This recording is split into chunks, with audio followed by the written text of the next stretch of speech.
Good morning, everyone. I'd like to call the regular Board of Directors meeting for the Hawaii Housing Finance and Development Corporation to order. It is 9:01.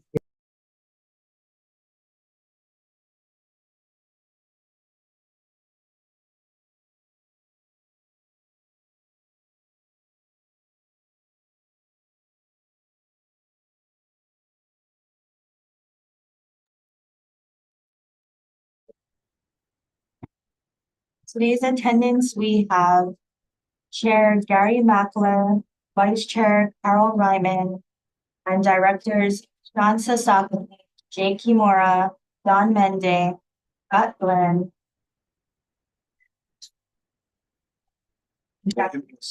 5, establish the quorum. Thank you. First item of business is under section 2A. This is the approval of the regular board meeting minutes for December 14th, 2023. We have a motion to approve. Are there any additions, deletions, or corrections to the December 14th?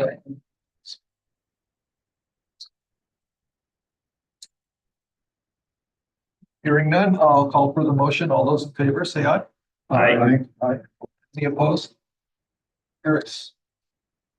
We are going to defer minutes for the executive session of December 14th, 2023. We are also going to defer under item C, the regular meeting minutes from January 11th, 2024, and executive session minutes from January 11th, 2024. Going on to section 3 of today's, well, before I go on to section 3, I'd like to ask Gordon Tang to come up to provide us testimony, which we will have.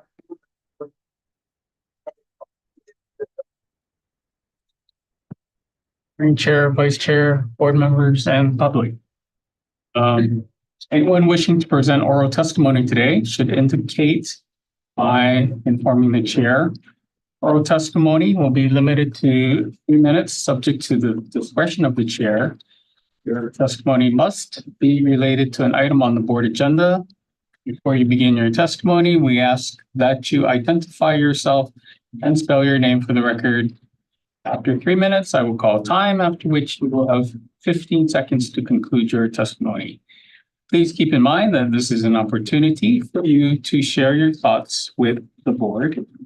If you ask questions during your testimony, neither the board nor the staff is required to provide an answer. And for anyone wishing to submit written testimony, instructions for doing so are on the front page of the agenda under the section titled Public Testimony. Thank you for your cooperation. To item A, this is to approve an extension to resolution number 178, provides for official intent with respect to the issuance of Hula May multifamily tax exempt revenue bonds for the Hawaii Ridge project located in Lihue, Hawaii. PMK numbers 4-005 -002 PPR 0002. Is there a motion to approve? Second. We have a second. Thank you. So at this time, I'd like to ask staff to present. Good morning, Chair. Good morning, Vice Chair, and members of the board. My name is Jimmy Nguyen. I'm one of the finance specialists for the Fin branch at HHFDC. And echoing Chair Mackler, I am bringing to the board an approval for request for an approval to extend resolution number 178 for providing the official intent with respect to the issuance of HMMF bonds for the Wahi Ridge project. So I want to bring a little background, to the project, because I know you guys have approved and reviewed a ton of projects by now. So just as a reminder, this project is called Wahi Ridge. It will be developed by Wahi Ridge Hui LP. It has 96 units, which one is a manager's unit. It has a range of 1 to 3 bedroom units and will service families below 60% AMGI, with the majority of the units for 50% to 60% AMGI. The project will be 8 12-plex residential buildings. The project will be accompanied with a community building, a manager's office, and a maintenance workshop.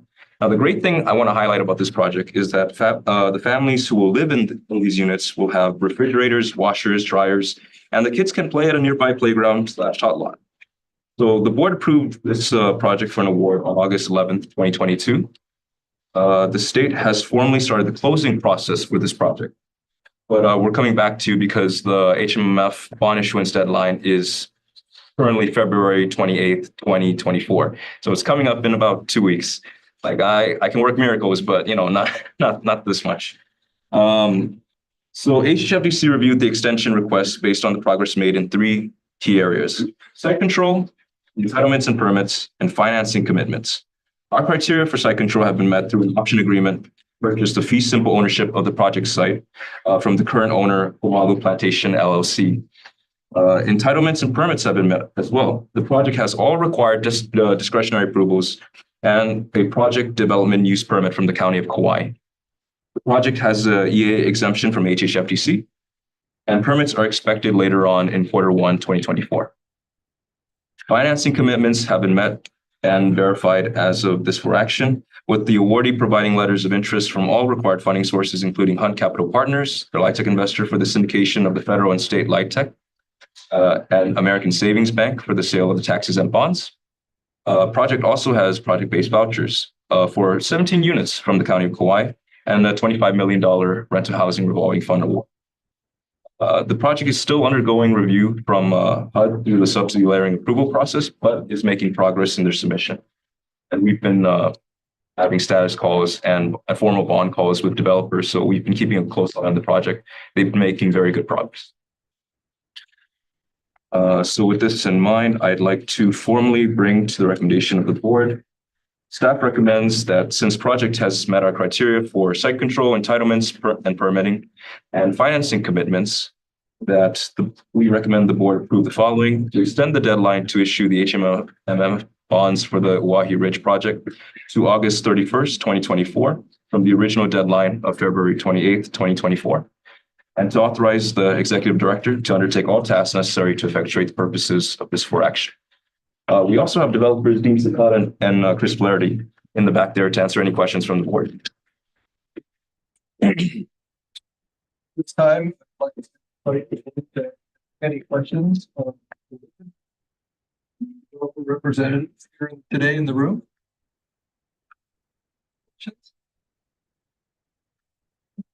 Okay, so the questions. All those in favor of the motion, say aye. Aye. Opposed? On to item 2B, which is, this agenda item is to approve resolution number 195, which amends resolution 178 by increasing the intended issuance amount of exempt revenue bonds. And 2, a request from the awardee to increase the local economic tax credits reservation for the Oahe Ridge project located in Lihue, Kauai, TMK numbers 4-3-8-005-002, PPR 0002. Is there a motion to approve? So moved. Do we have a second? Thank you. Okay, so back to you, Mr. Wynn. Hey guys, sorry, I drank a lot of coffee today. So long time no see. Good morning again, Chair, Vice Chair, members of the board. Again, I'm Jimmy Wynn. So thank you for approving the extension a few minutes ago. I'm also bringing a for action to increase the HMMF bonds and LIHTC allocations for the Oahe Ridge project. I don't believe I have to go into the background for this, so I'll skip ahead to our analysis. So staff has reviewed this project extensively. Normally for closings, we'd rather projects not come back for an increase. But sometimes, circumstances necessitate an increase in bonds or any other resource we give, whether it's our HRF bonds or LIHTC. In this case, to bring this project to closing, the project, its capital stack requires more support.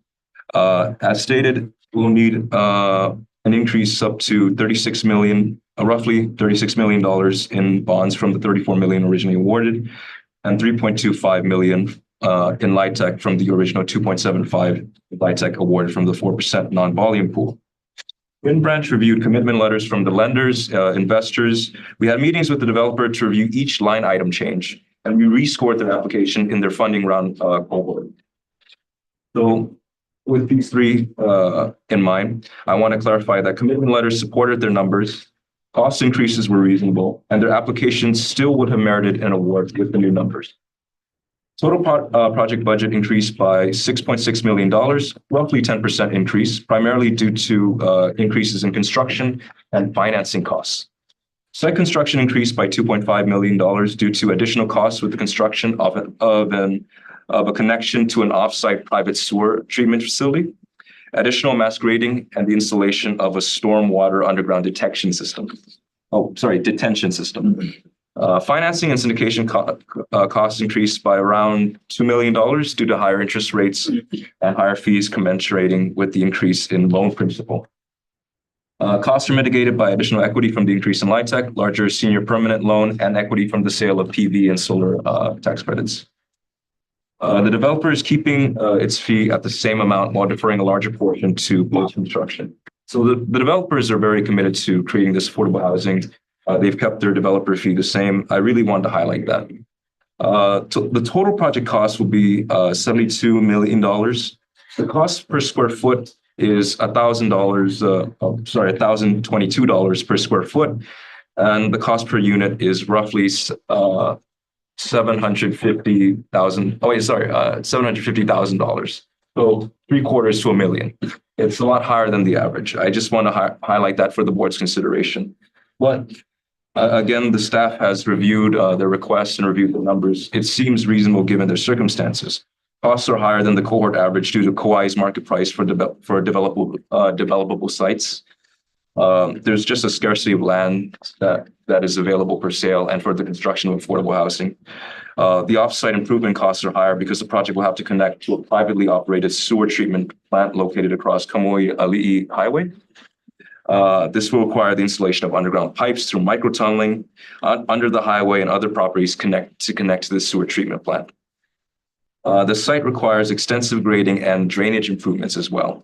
But given the limited availability of land, in Kauai for this type of development, and the private roadway serving the site will also have to be improved. Developer fee and including their overhead and the contractor's profits are still within our thresholds. The project has significant contingency of $4.5 million, about 6.8% of net development costs. So they have significant safety there. Project has also been awarded PBVs for 17 units, enhancing the marketability of the project to lower income residents. With all these factors in mind, I formally recommend to the board that, before I bring my recommendation, I do want to highlight that there are 3 errors on this 4 action. Somehow it slipped by the branch, but rest assured. First is on page 4. Section 4, recommendation item A. The project we reference should be Wahi Ridge, not Rice Street. A lot of closings happening. We have 6 happening at the same time, so naturally this will slip off.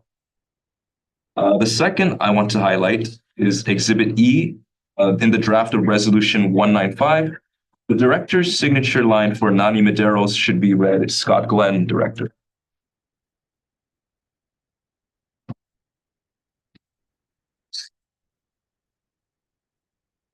And on the same page, please remove 4 from Director Tokioka's signature line.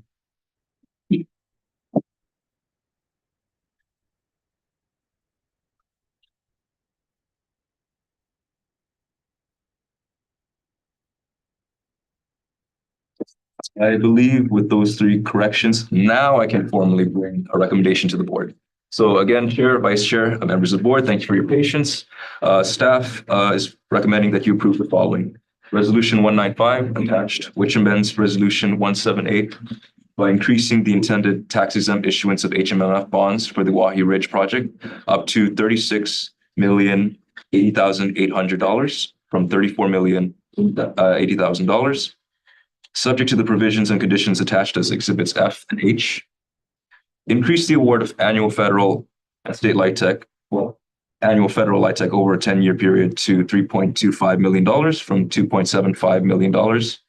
And the award of annual state LIHTC over a 5-year period in the same amount, $3.25 million from 2.75 million from the non-volume 4% LIHTC. Again, subject to the LIHTC provisions and conditions in exhibits G and H. And finally, authorize the ED, the executive director, to undertake all tasks necessary to effectuate the purposes of this for action.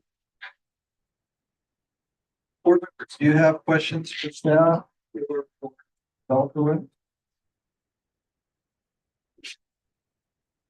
I could have a question as for representatives, maybe one of them.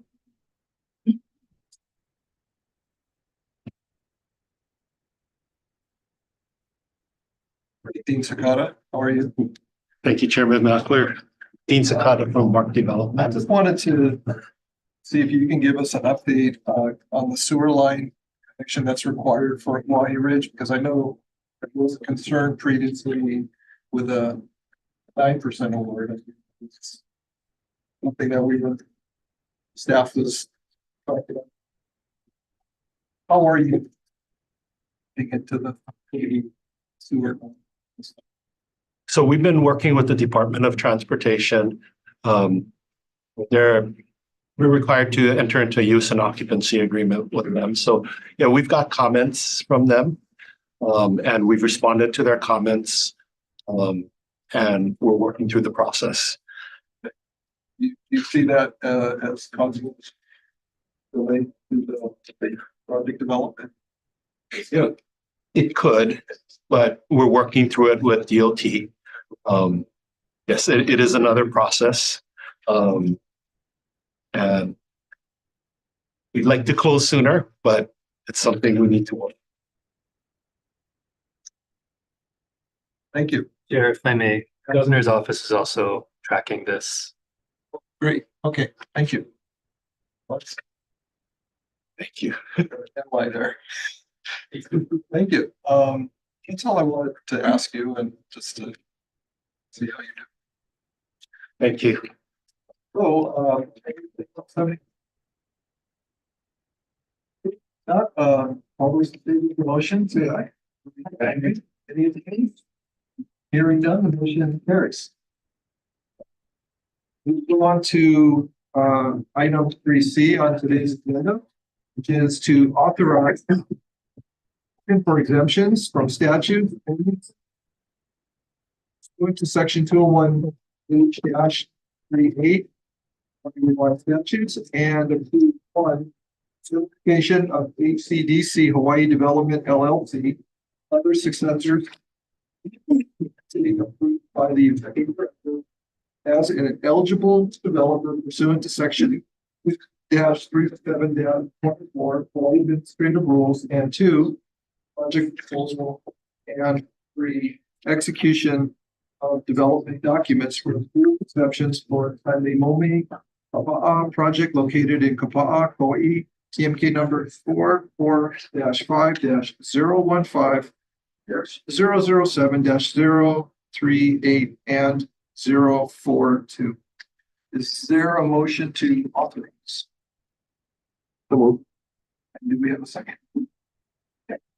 Have a second. Okay. Turn it over to Albert. Thank you, Chair, members of the board. My name is Albert Palmer. I'm a housing development specialist here at HHFDC.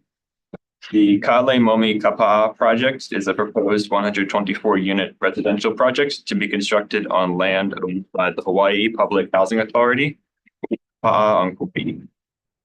It is one of HPHA's multiple public housing properties, which they intend to redevelop in accordance with their Ka'alei Momi request for qualifications, which was awarded to High Ridge Costa Development Company, which is the managing member of the applicant HCDC Hawaii Development LLC.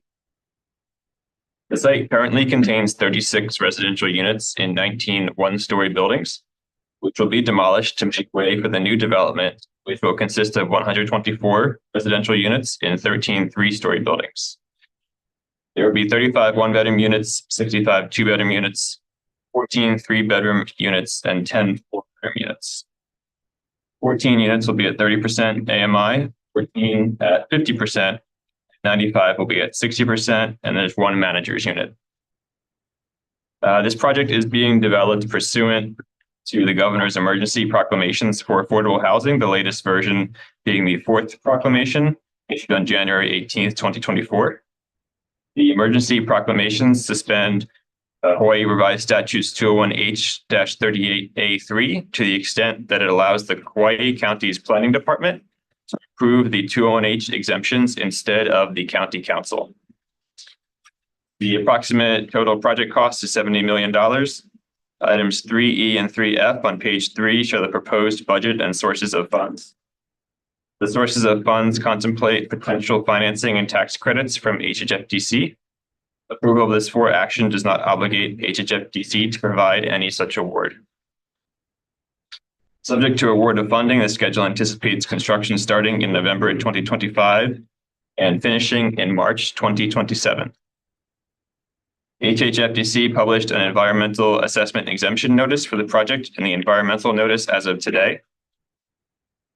The developer held a town hall meeting for this project on December 12th, 2023, and presented the project to the Kauai County Council on January 13th, 2024. On January 31st, 2024, the Kauai County Council adopted Resolution 2024-07 expressing support for the project. The requested 201H exemptions include exemptions from fees, maximum density, yard setbacks, off-street parking minimums, parking setback requirements, minimum parking space length and drive aisle width, and an exemption to allow the project to install overhead utility lines instead of underground utility lines. Exhibit H lists the review agencies consulted. Exhibit G lists the exemptions requested, and sorry, one second. The exhibit I lists the summary of agency comments. Staff's recommendation is that the HHFDC Board of Directors authorize the application by approving this for action, subject to certain conditions as stated in Section 4. We do have representatives from the developer here today who wish to share a brief presentation on the projects. So I'll ask them to come up at this time.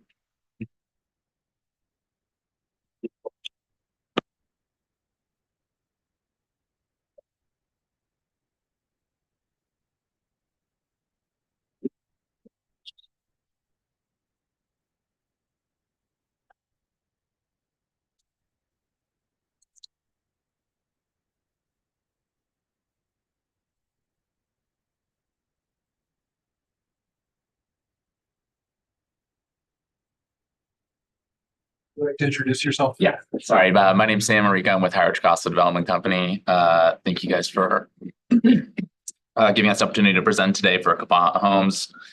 As Albert mentioned, this project is part of the Hawaii Public Housing Authority's initiative to redevelop 9 to 13 of their existing portfolio to, rehab buildings that have reached their, useful life, and maximize the density to provide even more housing to local Hawaii residents throughout the state.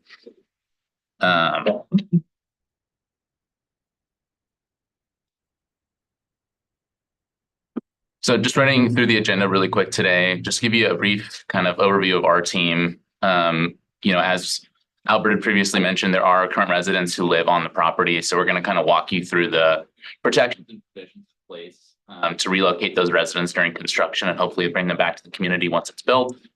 Walk you through the project really quickly. Kind of detail some of the 201H exemptions and the reasons for requesting them. Go over the timeline and then answer any questions if you have any.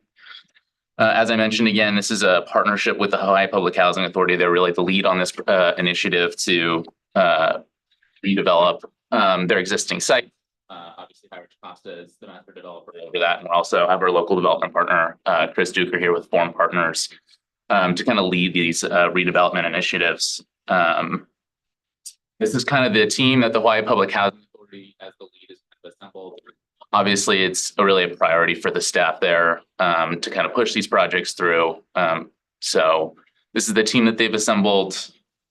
Just to kind of walk through our development team, HHFDC has been an affordable housing developer for nearly 30 years. We've built over 30,000 units across 300 communities throughout the state. Throughout the country and the state of Hawaii. Chris Duker here with Forum Partners, our local development partner. He's had extensive local experience developing here in Hawaii. He really brings he has a lot of experience developing some market rate in condos throughout the state. He uses his expertise in market rate development to really try and minimize costs and keep things as efficient as possible in order to make deals feasible. So when talking about the Kalimomi Initiative, this has been our previous commitment to Hawaii. We've really tried to invest a lot of our time and capital into redeveloping and developing sites across the entire state. When you overlay it over the footprint of the Kalimomi property, you can see that there's quite a bit of similarities between projects that we've developed and are currently planning to develop and areas that the state is looking to reinvest and redevelop existing sites to create more units. To give you a little background, the site is located at 4726 Malu Road in Kapa'a. It's approximately 300 feet from the local roundabout and just downhill from the Kapa'a Middle School. Currently, there's 36 units on the property. There's a mix of 1s, 2s, 3s, and 4 bedrooms. This project's nearly 6 years old. As I'd mentioned, it's really kind of met its useful life, and it's really time to try and redevelop the property and kind of create new units for the residents who are currently living there. Also, there really isn't any on-site amenities for local residents. Sorry, I don't know. Okay. All right. So kind of talking about relocation, obviously, this is the most critical point for this redevelopment process. It's the #1 priority for the Housing Authority to make sure that these current residents are protected. So kind of the general timeline, once we receive our approvals for the project, we're going to start kind of the federal process to get approval for the Housing Authority to demolish and rebuild the existing units. Once those approvals are in place, we're able to kind of start the relocation process. Our hope is that we get those federal approvals by the end of this year. We can kind of give ourselves, a very lengthy relocation process, understanding that the supply of housing in Hawaii is very limited. So we want to make sure that we have long enough runway to take care of the existing residents. So kind of over that relocation period, there's going to be a professional relocation company that's hired to go work with each family and individual separately and privately to address their needs and place them into temporary housing. The construction starts. Again, no construction can begin until all the residents are relocated. So once they're relocated, they'll receive what's called the tenant protection voucher. It's like a mobile Section 8 voucher, but it gives them the ability to pay the same income and rent, pay the same rent based on their income that they're currently paying at the public housing unit. But they're going to get about the rent that they would be paying in order to kind of get, a market rate unit. It could be another affordable unit. They really have a lot of flexibility about where and how they can use that voucher. The development pay for the relocation cost and not coming out of pocket whatsoever. So they'll be paid to be relocated and moved back as well. So really it's at no inconvenience financially to them. Once those units are built, every unit or every tenant that has been relocated has the first right to return if they so choose. So even if they don't return to the property, they can still hold their voucher and continue living where they're at, even if they don't decide to return back to the property. Just kind of a general overview of the project. It's going to be 13 new 3-story garden-style walk-up buildings servicing families earning between 30 to 60% of the area median income. There's going to be 124 new units created. There's 250 on-grade parking spaces. We're maintaining the current unit mix at there's going to be a large concentration of 3s and 4 beds, but there's also going to be some 1s and 2 bedrooms as well. We're going to be adding amenities to the development. A clubhouse, a playground and dog park, centralized laundry rooms, outdoor picnic areas and barbecues, as well as community gardens.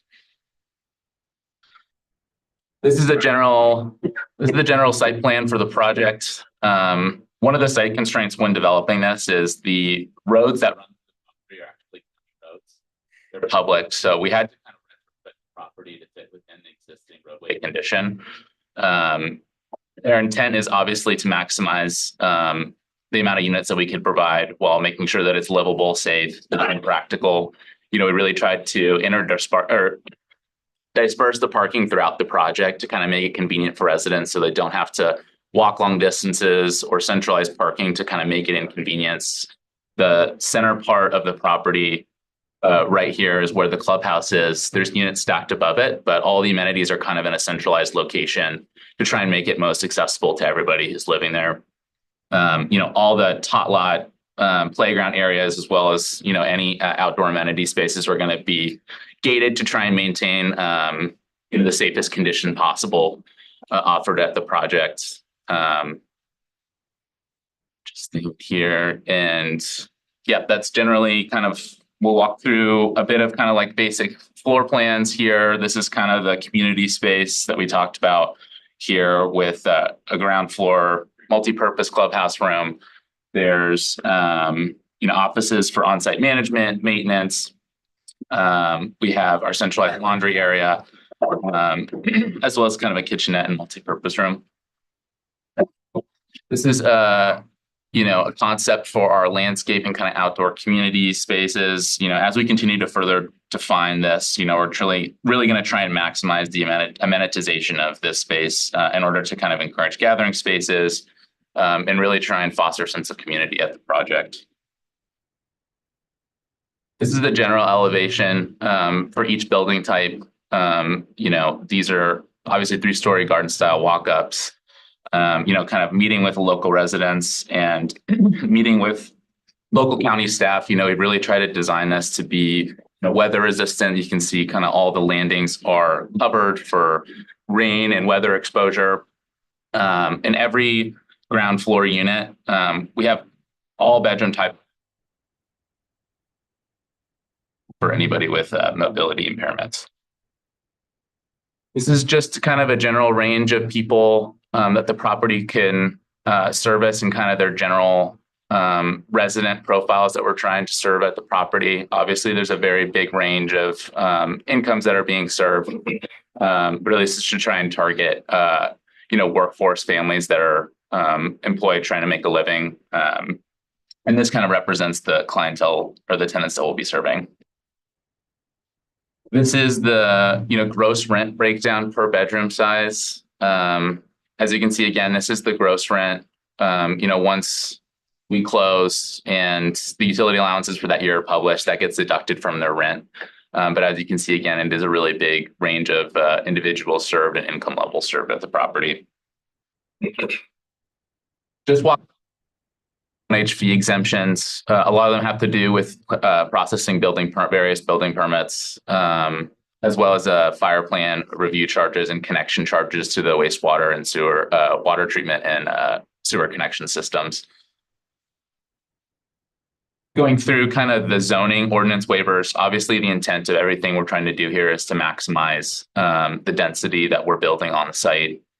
So running through, requesting waivers on the density, obviously, is to increase the units. The setback building within the setback is, again, to try and maximize the units on the site. We kind of size of the parking stalls that are required by code in order to kind of fit more parking on the property and give more parking spaces to residents, understanding there's kind of some large bedroom units. There's going to be, definitely 2 cars per unit in a lot of situations. With regards to the overhead utility lines, our intent is to kind of fit within the existing improvements and infrastructure that's currently existing on the frontage of the property. We're not trying. If it's determined that and we need to improve the infrastructure that's there, we'd have to revisit undergrounding. But again, we're just trying to fit within the condition to try and save costs. So kind of where we're at, obviously, we've gone through the planning and resident community outreach process. We presented to the county council who've provided support for the property. Right now, we're just trying to formalize our land use approvals with HHFDC so that we can be in a position to apply for financing next week. And then, as I said, kind of once we go through the federal relocation process or federal disposition process, we'll start the relocation process, hopefully at the end of this year, beginning of next year. This is kind of our general timeline and some key dates that we've already met. Again, we got county approval last week. Trying to get approvals this week with you guys so that we can put ourselves in award for this year so we can close and start construction next year. Any questions? Any questions for Sam?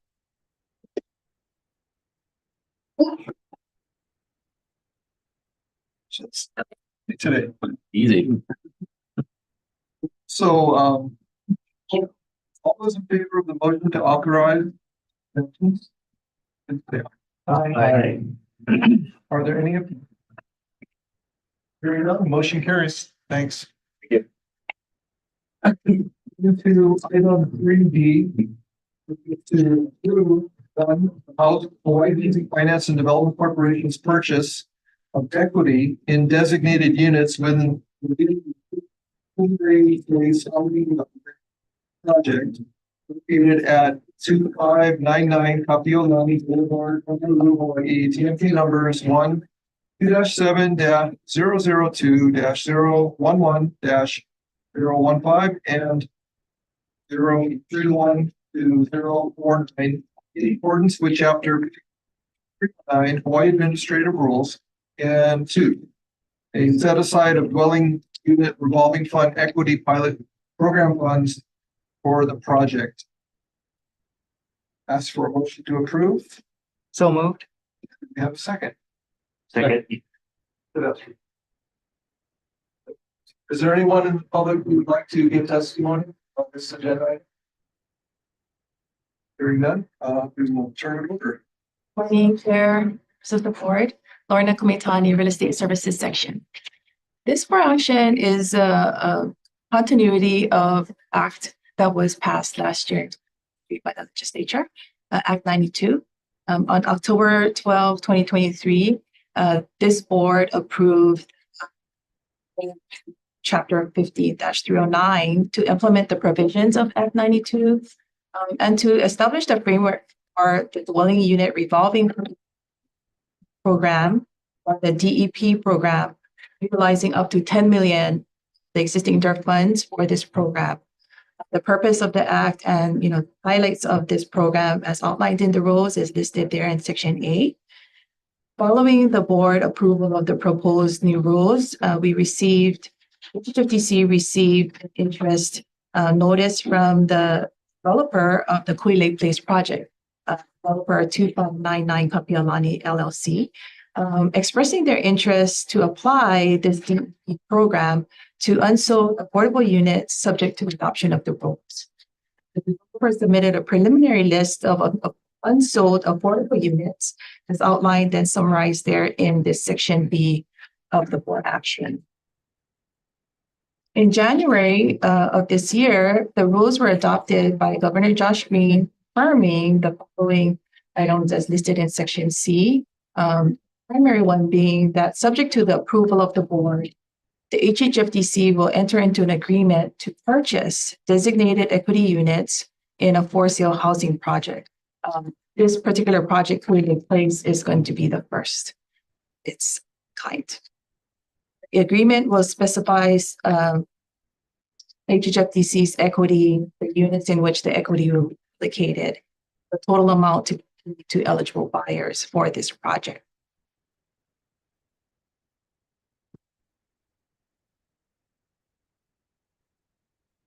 Following adoption of the rules, we notified the developer that the rules were adopted and to start the process to come before you today to get approval to apply certain designated units at certain equity amounts to 23 units of 54 unsold units, starter units to be subject to this.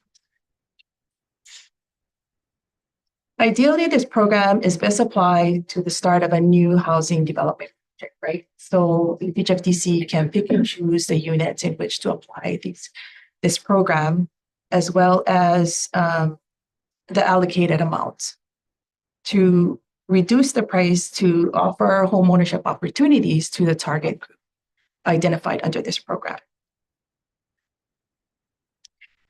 However, because this Kuile Place is an existing project, right, with unsold units, with a few clarifications as indicated there in section 3A, we are able to apply this project to this program, subject to your approval.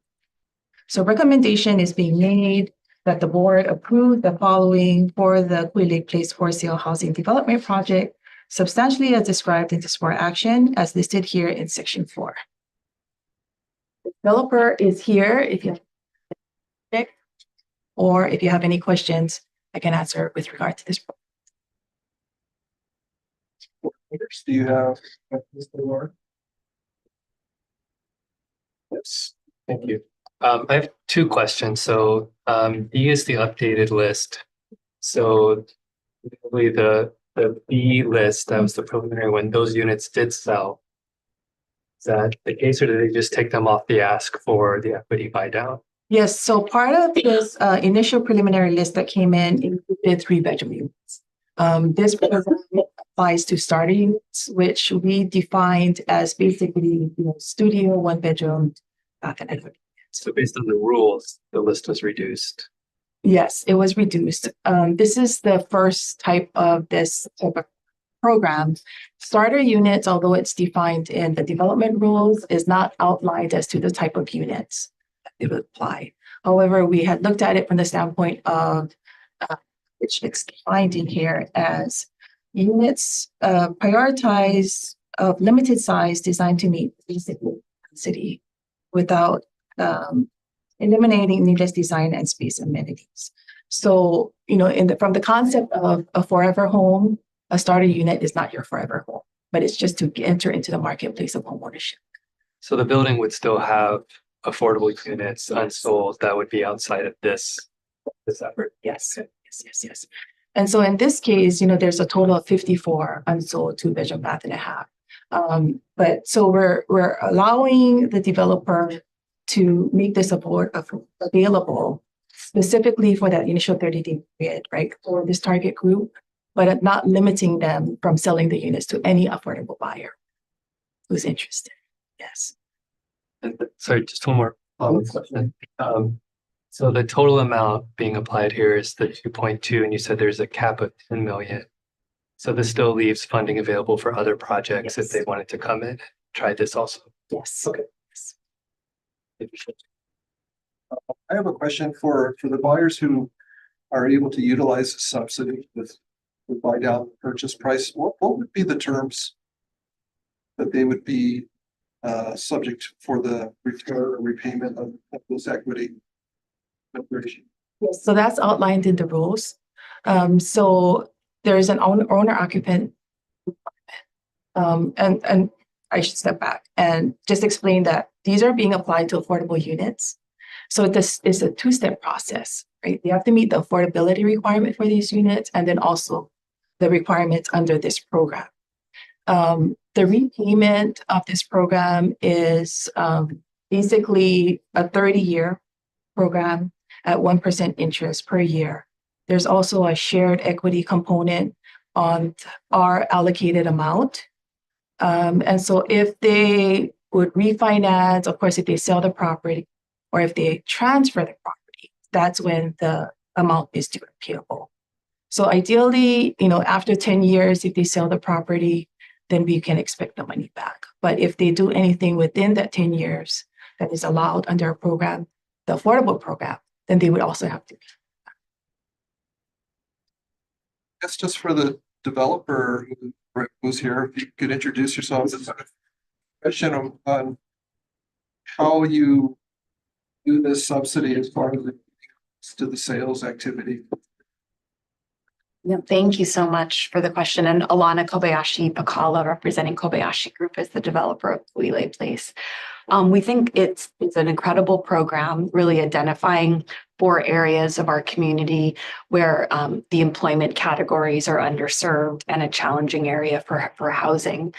As we mentioned to the HHFDC staff, there are a number of applicants that applied, have approved applications, but then we ran out of the units that they could afford. And so it was particularly interesting to us to see if that group comes back in and is able to participate now, that these units would be reduced from 120 AMI to 100 AMI and back in the zone of where they were pre-qualified.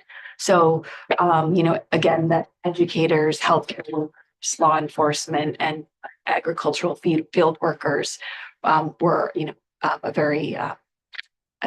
there was a large group of interested buyers, but we couldn't meet all of their needs. It's great. Glad to see this coming together. Great. Any other questions? Okay, if not, all those in favor of the motion to approve, please say aye. Aye. Are there any opposed? Hearing none, the motion carries. Thank you. Thank you very much. Next item is 3E on today's agenda. This is to approve one, the execution of a memorandum agreement with the county of relating to the Guy International Mid-Pacific, formerly known as Maui Sun Hotel, located at 975 East Lipoa Street, Kihei, Maui, TMK number 2-002-082 in the terms and conditions of the previously approved acquisition of the property, and 3, the execution of the ground lease of the property with the county. Can I have a motion to approve? We have a motion. Second. We have a second. Is there anyone in the public who would like to provide public testimony?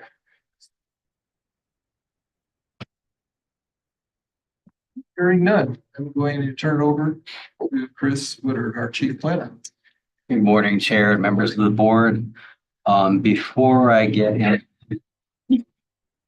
a discussion, just wanted to note that we have several guests participating regarding this item today. Behind me, I have Norm Cheng, who's our Special Deputy Attorney General from the law firm of Starr & O'Toole. And then on Zoom, I'll see if I caught everyone. Have Priya Landgraf from the county, Devin Edwards from Paramount Hotels LLC. I believe he's probably accompanied by Matt Olson and Kyle Asher. That would represent the entire senior management team of Paramount Hotels. From Pacific Rim Land, we have Leilani Polmano. And from Dowling Company, we have Everett Dowling and Jack Dowling. I think I caught everyone here because we're going to be discussing HHFDC's possible acquisition of real property and the negotiations regarding that acquisition. And because I think we'd like to consult with the board's attorney on that matter as well, may I suggest that the board entertain a motion to enter into executive session to discuss the matter? Board members, would anyone like to make a motion to go into executive session to discuss the possible acquisition of the Guy Institute? So We have a second. Second. And those in favor, say aye. Aye. We'll go into executive session. I think what we'll do, let's take a 10-minute recess and come back from the executive session. I would just ask that our guests remain available should we like to call them in. Participate. Yeah, thank you, Chair. That will recess at back.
Okay, we are back in regular session.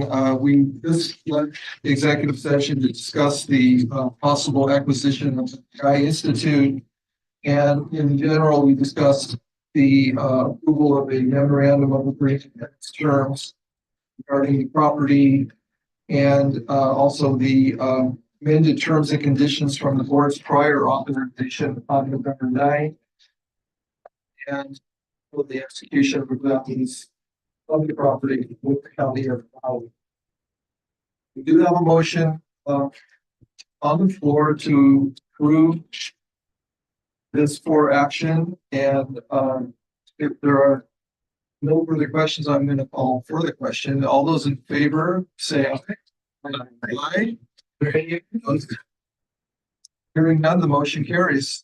Thank you, and thank you, Chris, and your team for all the work you put into this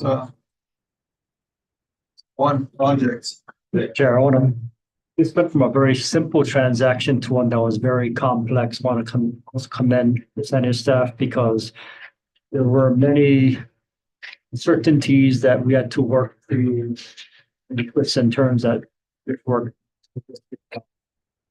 Thank you, Chair, and need to acknowledge Executive Director's support on this. Also, had a lot of help. My team's help was provided by the county, who's essentially our partner in this transaction, Pacific Rim Land to help facilitate the sale to HHFDC, and also Dowling Company to help move it along as well. Everyone's pitched in, and we've been grateful for their support. And also that of Paramount Hotels. They're actually going to do the heavy lifting and operate the property for us for about a year and a half. Thank you. Okay, so that brings us to section 4 of our agenda. This is the by the executive director. I'll have Cynthia report on key bills that we're tracking. Note that I think we're tracking like 50 bills.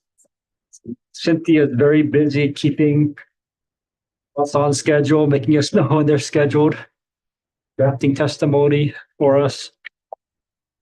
Hi, good morning, everybody. For the last section at HHFDC, you have our list of bills relating to housing. I'm just going to be highlighting 7 sets of bills in my reports. This year, we have 2 bills and a concurrent resolution in the governor's package. That's Bill 2357, Bill 3046, the Home Buyers Club, which is obsolete. Home Buyers Club program was.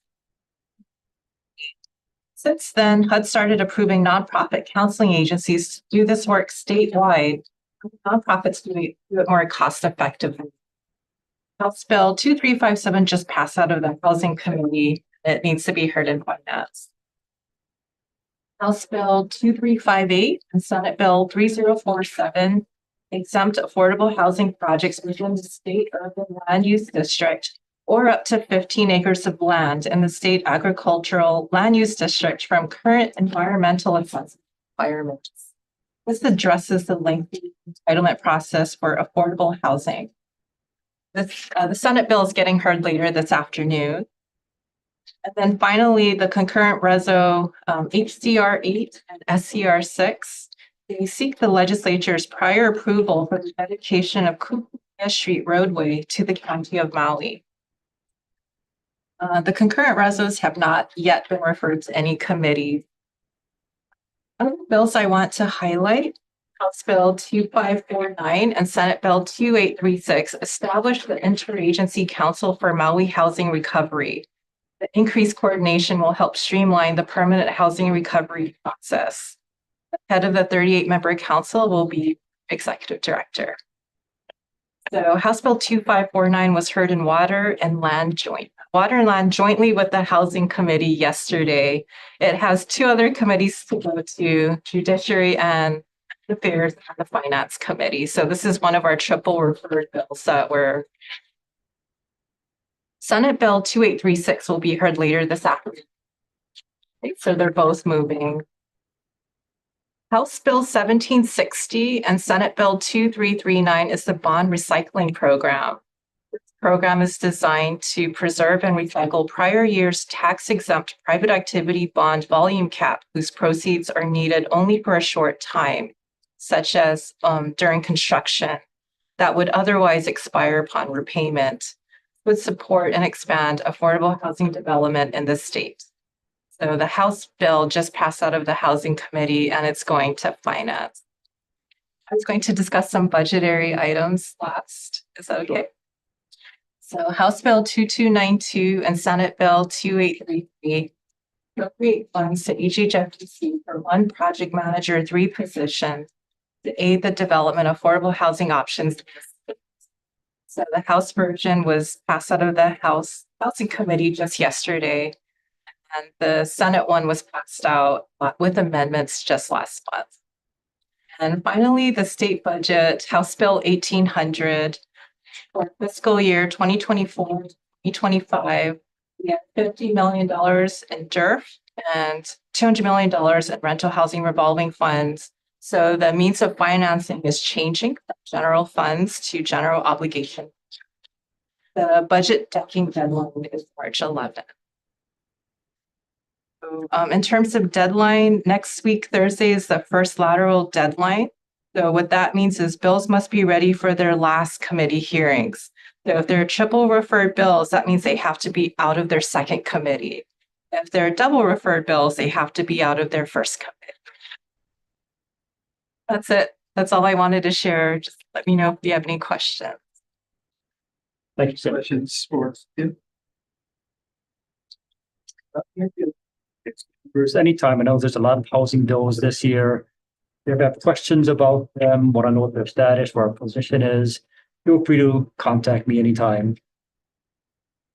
Also, just to give an update on our efforts from the fire relief, you might know that we have lands in Lahaina called the Village of Leali.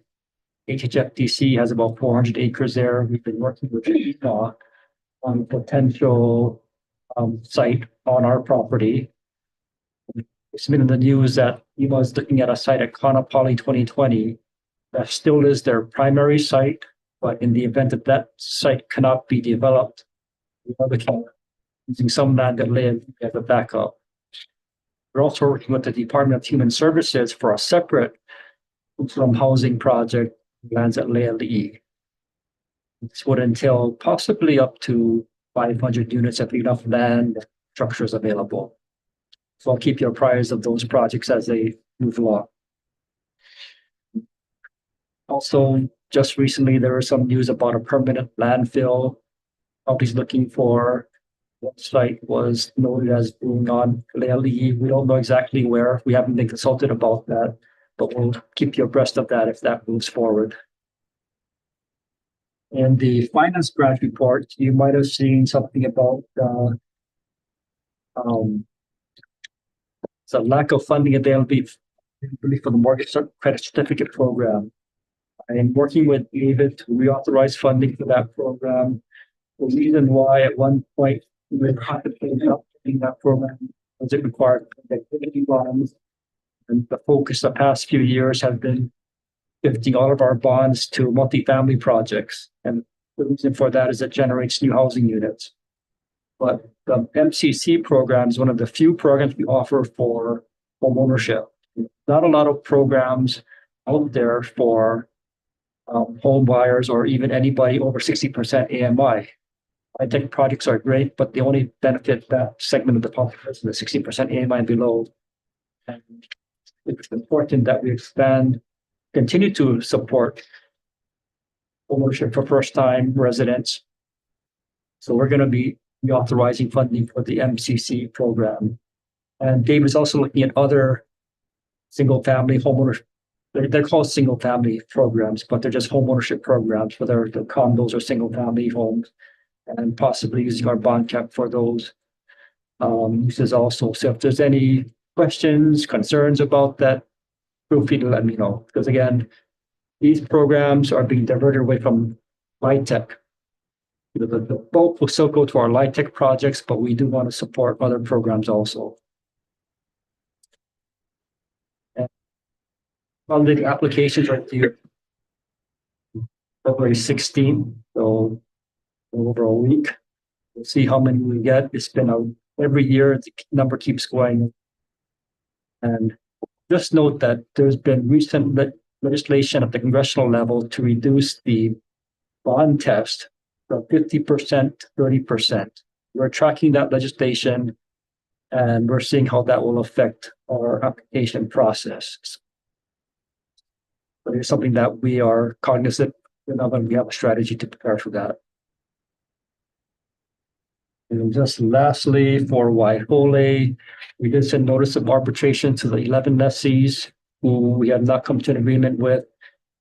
And there's a little hiccup there because of Lisa's call for arbitration by the American Arbitration Association. We found that their fees are very, very high. Just to open arbitration would have been $35,000, which again would be split between ourselves and the lessees. So we're going to be reaching out to the lessees and see if they're open to using an alternative arbitrator, which would be much more economical. That's my report. Are there any questions for the questions for today? Thank you very much. Okay, that brings us to section 5, which is adjournment. I'd like to ask for a motion. Adjournment? Well, a second. Second. Thank you.